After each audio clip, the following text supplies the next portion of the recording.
Will you come and follow me if I but call your name?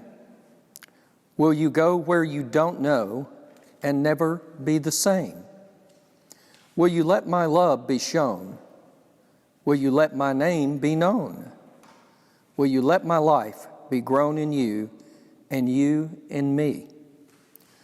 Will you leave yourself behind if I but call your name? Will you care for cruel and kind and never be the same? Will you risk a hostile state should your life attract or scare?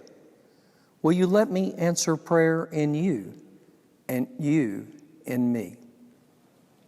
Will you let the blinded see if I but call your name? Will you set the prisoners free and never be the same? Will you kiss the leper clean and do such as this unseen, and admit to what I mean in you and you in me? Will you love the you hide if I but call your name? Will you quell the fear inside and never be the same? Will you use the faith you found to reshape the world around through my sight and touch and sound in you and you in me? Lord, your summons echoes true when you but call my name. Let me turn and follow you and never be the same. In your company I'll go where your love and footsteps show. Thus I'll move and live and grow in you and you in me. Then he called the crowd to him along with his disciples and said, "Whoever wants to be my disciple must deny themselves and take up their cross and follow me.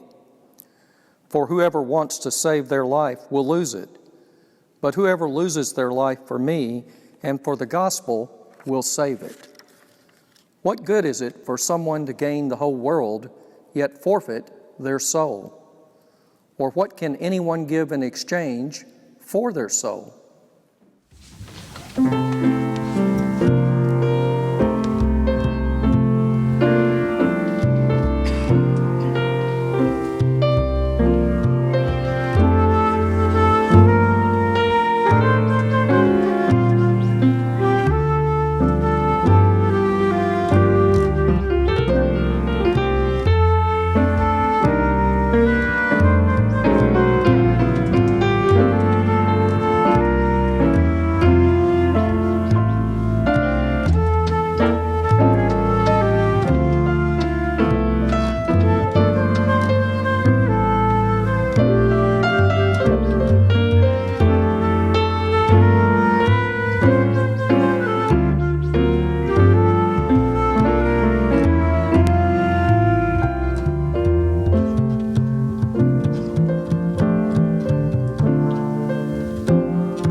The stories that follow are examples of real-life issues that believers deal with.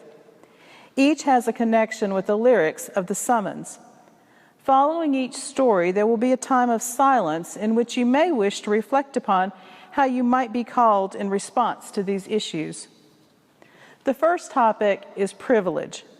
The word privilege is defined as a right or advantage gained by birth, social position, effort, or concession. People are born into economic circumstances that range from deep poverty to obscene wealth. With wealth also comes social position and a degree of influence over others. Even modestly wealthy families or families with social connections enjoy privileges and advantages. Race also affects privilege, usually negatively and unfairly. Will you leave yourself behind if I but call your name? Will you care for cruel and kind and never be the same? Pharaoh said, "You are lazy, lazy. That is why you say, 'Let us go and sacrifice to the Lord.' Go now and work, for no straw shall be given you, but you shall still deliver the same number of bricks." If I were a movie screenwriter, I know how I'd set this scene. Pharaoh lounges on his throne while servants fan him. Servants tie his sandals for him. They feed him from a platter. They shave his head and face for him. He barely turns his face to the Hebrew leaders while he calls them lazy. The Hebrew writer, of course, relishes the irony while indicating all of this with two words, lazy, lazy. Pharaoh is blind to the fact that as a man born into the wealthiest, most powerful position in the ancient world, he gets to be the laziest person on the planet. He's also dishonest. He fears the Hebrew people. He's afraid of reprisals for historic wrongs. It's not their laziness that worries him, it's their activity. The logic of privilege and the rhetoric of empire persist to this day. If you are poor, if you are in bondage, if you are a slave, if you are oppressed, if you are sick or infirm, it's because you deserve it. If you are rich and powerful, if you live with privilege, it's because you are hardworking, smart, and blessed by the gods. This 3,000-year-old insight into Pharaoh's character is still relevant. It drives our religious and our political life. Your labor defines your life as a human being. It's no surprise then that one of the first commandments God gives to the newly freed Israelites after leaving behind the gods who oppressed them is to take a day off. Rabbis have often pointed out that in Genesis, the first full day of existence for the newly created humanity was the Sabbath. Work does not define our worth as a human being, regardless of what Pharaoh says. We are made in the image of God, and like God, we take time to enjoy creation. Of course, biblical authors do affirm the importance of hard work. Proverbs 6:10-11 says, "A little sleep, a little slumber, a little folding of the arms to lie down, and poverty will come on you like a prowler, destitution like a warrior." But in Proverbs 13:23, the author points out that even hard work cannot overcome injustice. A poor person's man might produce much food, but it is unjustly swept away. The dominant narrative of empire is that everyone gets what they deserve. But the narrative of the Bible says that God sees injustice. Hard work is necessary, but not sufficient to thrive. 40 years of wilderness wandering and manna from heaven was supposed to teach the Hebrews to take only what they needed for the day. Levitical laws were meant to teach them to leave resources behind rather than squeezing out every available drop of profit.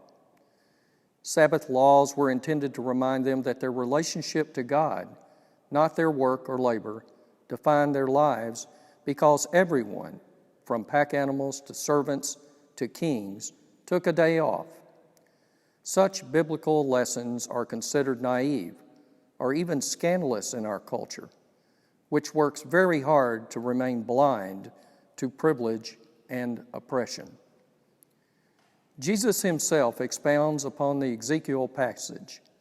The Son of Man is not only the Good Shepherd who returns in judgment, but he's also actually present among the sick, the hungry, the imprisoned, and oppressed. What the shepherds and the rich animals of the flock have done to the poor and oppressed, they've actually done to the Son of Man himself. An assault on the poor is an assault on God. As I see this narrative of empire extend its reach into our world, I come again and again to the story of Exodus, the formative experience of Israel.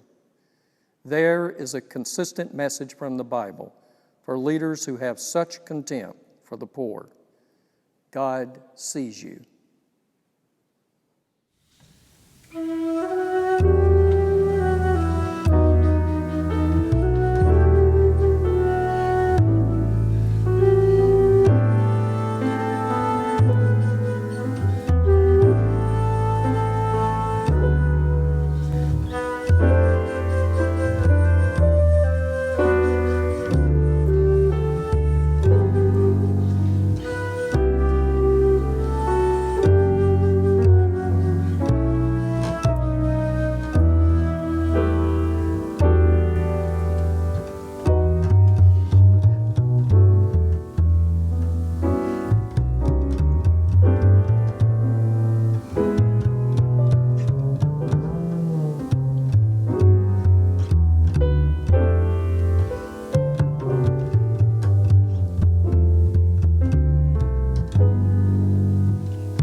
Who hasn't been tempted to cry foul if they believe they have been unfairly treated?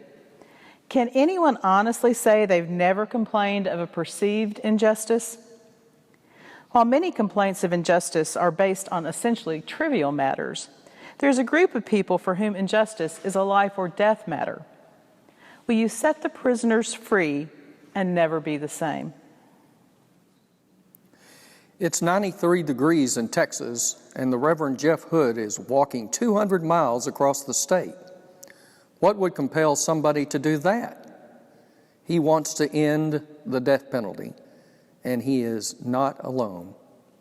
Hood is a Southern Baptist pastor, deeply troubled by the denomination's stand on capital punishment and his state standing as the most lethal in the U.S. Texas has executed over 500 people since the reinstatement of the death penalty in 1976, a whopping 37% of all U.S. executions. A growing number of Texans and Americans in general are questioning the death penalty. A recent ABC News Washington Post poll shows we are at the tipping point, with more than half of Americans opposed to the death penalty. For some, the problem is racial bias. In Texas, it's not uncommon for an African American to be found guilty by an all-white jury. For others, the problem is economic. Often, the decisive factor on execution is not guilt or innocence, but whether one is rich or poor. And for others still, the problem is constitutional.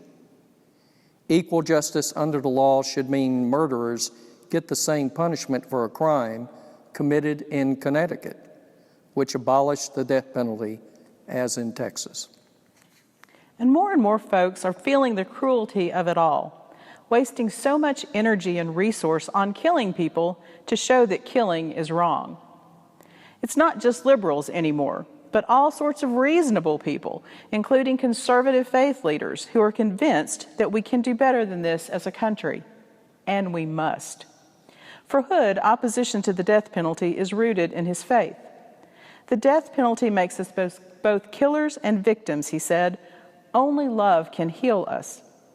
There's a cross on top of the execution chamber in Huntsville, he said. It's a contradiction that not enough Christians recognize. Jesus was a victim of the death penalty, not a proponent of it.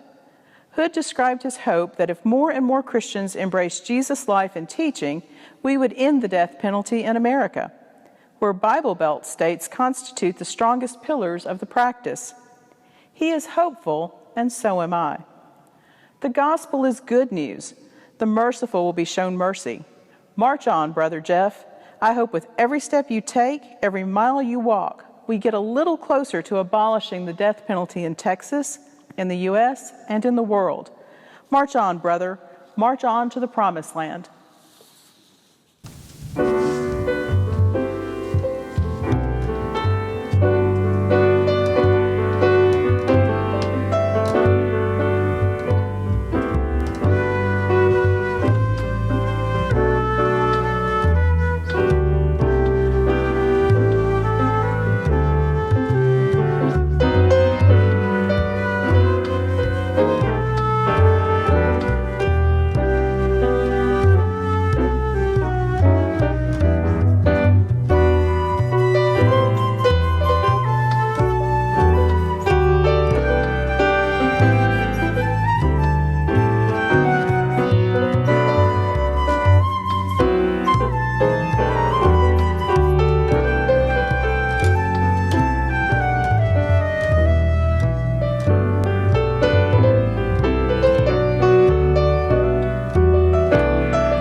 Doing certain jobs may seem beneath us.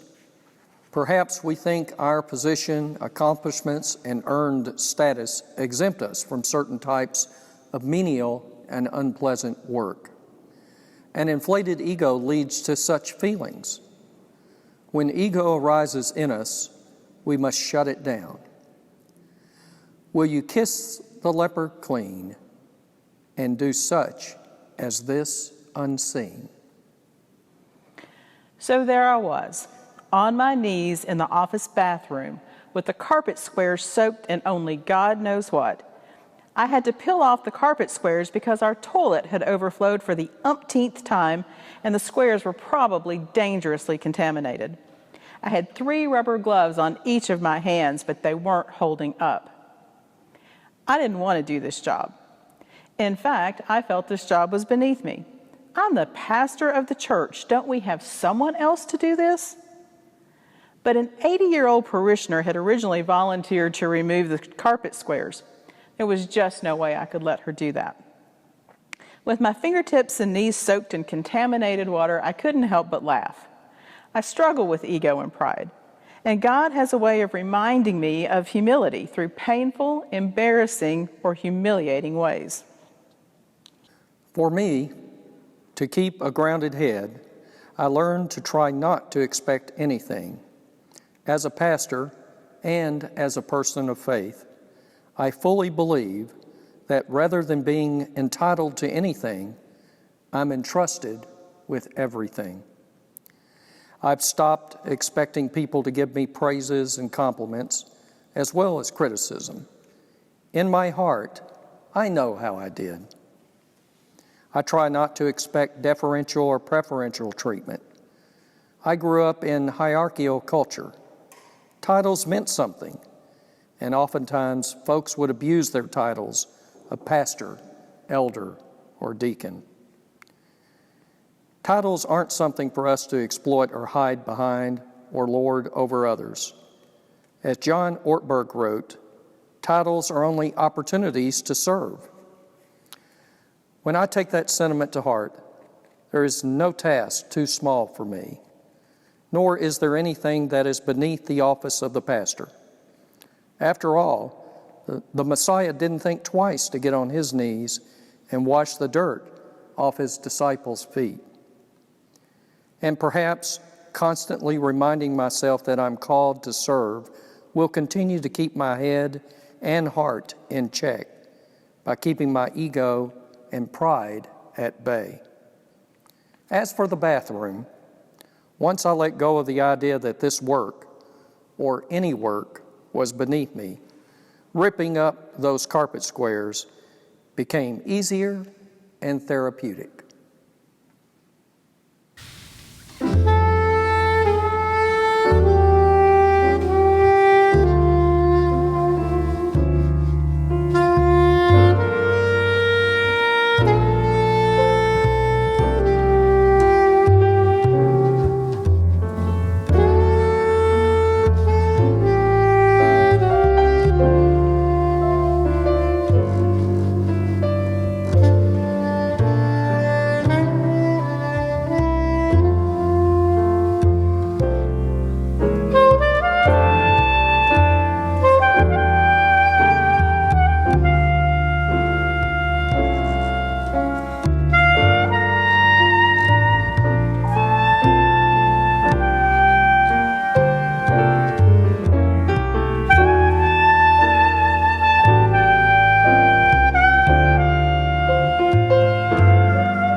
Prejudice was a significant part of the nation's conversation last year.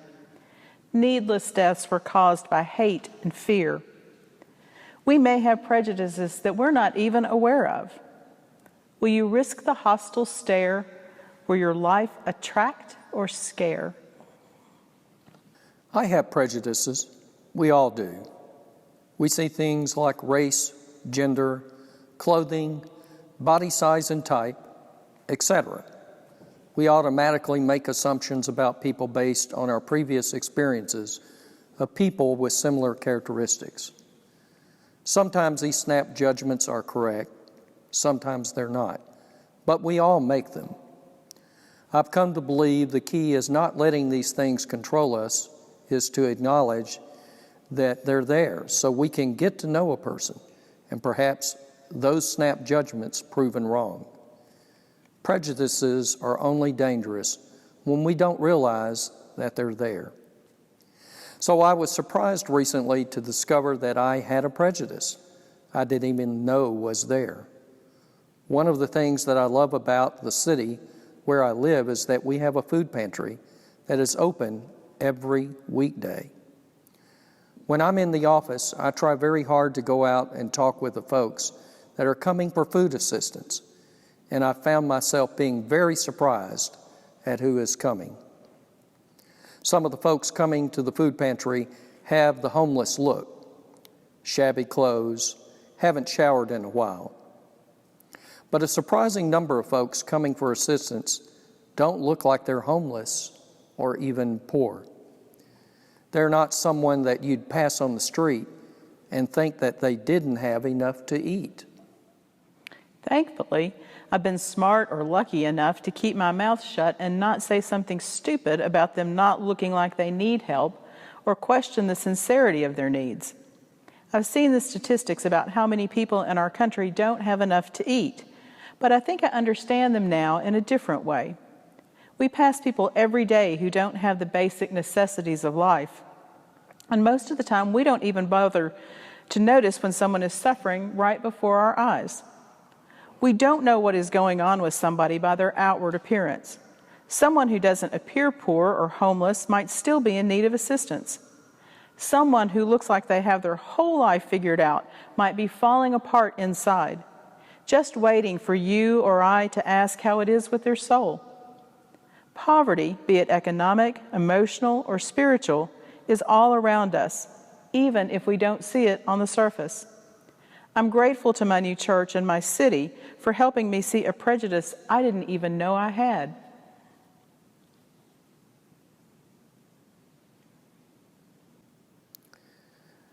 Summon us, O holy God. Help us build our faith and strength to serve the needs of this world. May we always remember it is not us, but you in us that changes the world. Amen. Go in peace.